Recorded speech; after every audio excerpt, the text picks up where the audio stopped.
Good morning, everyone! Pinagawa ko si Kuya Alex ng kanyang assignment for today. Hindi pa rin siya nakapasok. Ang kanyang bulutong going to be healed. Ayan, medyo nawawala na siya. Pero yung pinakamalaki dito, tignan natin, nilagyan niya ng plaster, masakit daw. Can we take it off, Kuya? Yeah. Yung sa likod niya, ayan na okay naman so far. Bawal muna siyang pumasok. Kakahawa na ito dry na. Kaya nag-stop na din ako maglagay ng gamot niyan. For today, may unboxing pa pala ako. First time kong mag-online shopping sa Allegro.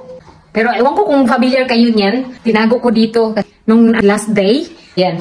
Si Vladimir na nagkulit dito sa pakita. Dito ako mag-unboxing next kay Alex. Dahil gumagawa siya ng kanyang assignment. Excited na din ako makita itong laman. The first time kong mag-order sa Allegro. Nag-double time na lang ako habang binabantayan ko siyang gumagawa ng kanyang assignment.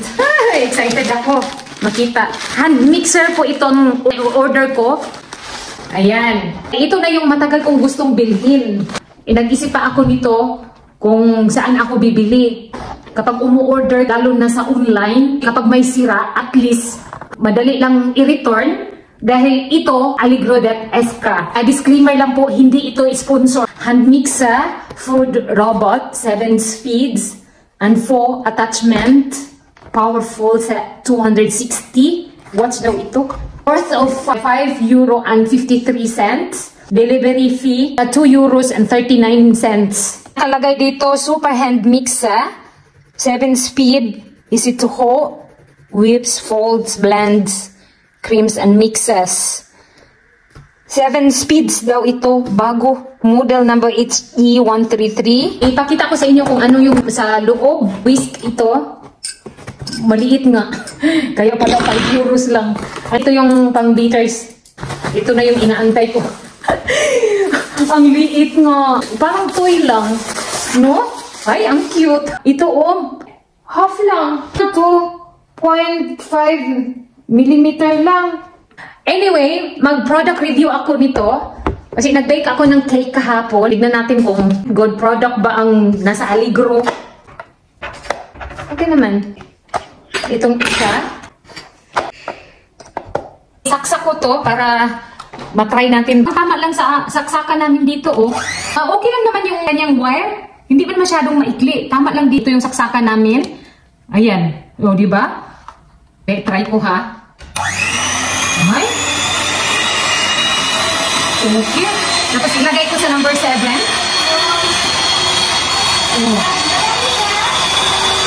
Okay naman pala. Natakot lang ako baka mag-overheat ba yung machine niya. Maliit lang din. For sure, madali lang itong umiinit. Then yung isa, try ko din ito.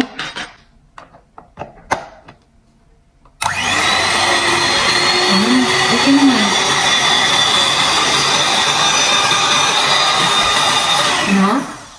Mag-product review and honest review. Ang reaction ni Kuya Alex. The mixer. Guys, For me. for you? Kanina pa yan siya ba? Tawang-tawa sa aking hand mixer. May egg yolk and milk ako. So, i-try kong i-mix. First, hugasan ko pala ito. I-try ko lang tong number 1. Okay. Number 2. Number 3. Number 4. Number 5. Number 6. 7. Ito na po yung pinakamalakas. Okay pala to. Worth it naman. May feeling pala ako para sa cake. So, i-try ko na itong i-mix din sa number 3.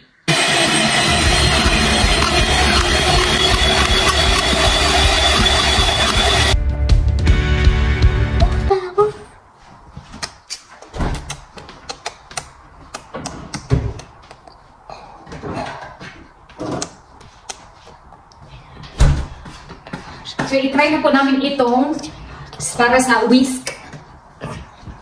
Itong whipping cream. Kaya excited na din si Kuya Alex. Siya daw ang gagawa. 180 ml lang ito. Tapos 333% fat. Try ko sa number 2.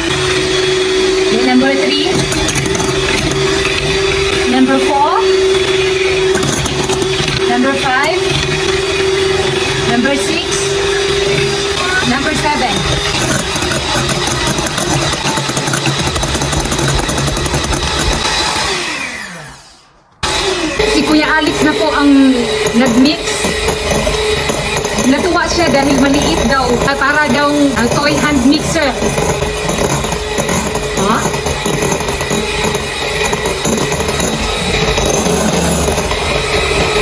Naka number 7 po yan. Ay, parang naglalaro lang siya eh.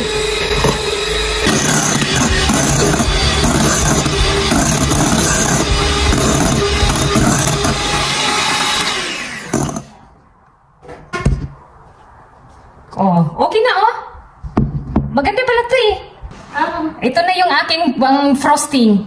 Honest review, ang machine na ito, saglit ko lang ginamit, madali lang siyang umiinit. Parang toy hand mixer ba? Sobrang liit. Pang small amount lang. Hindi siya pwede yung pang maramihan kasi mag-overheat. O yan oh, small amount nga lang yung inano ko, mainit na.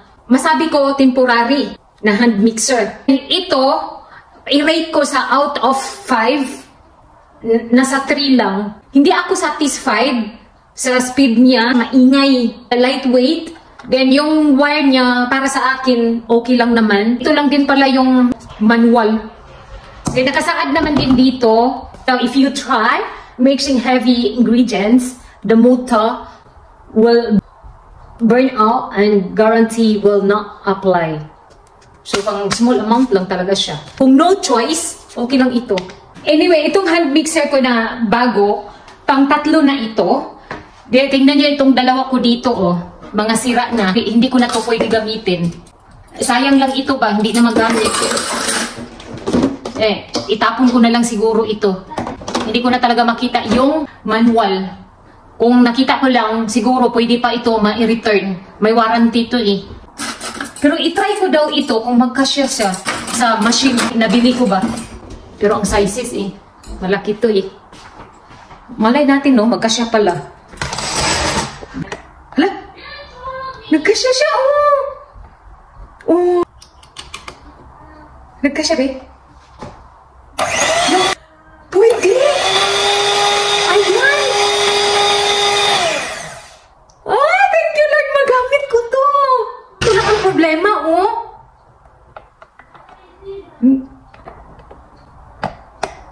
Magkasya. I-try ko yung dalawa. Okay? Ay. Isa lang ang pwede. Oh, pwede to. Magagamit ko pala to. And then ito, hindi ko naman masyadong ginagamit to eh. Pang whisk. Oh. Salita pa. Thank you Lord. Din ito, i-try ko din. Hala, may magamit na ako. Isang size? Kahit na magkaiba ang brand. Natuwa ako sa result. Sabi ko na nga ba eh.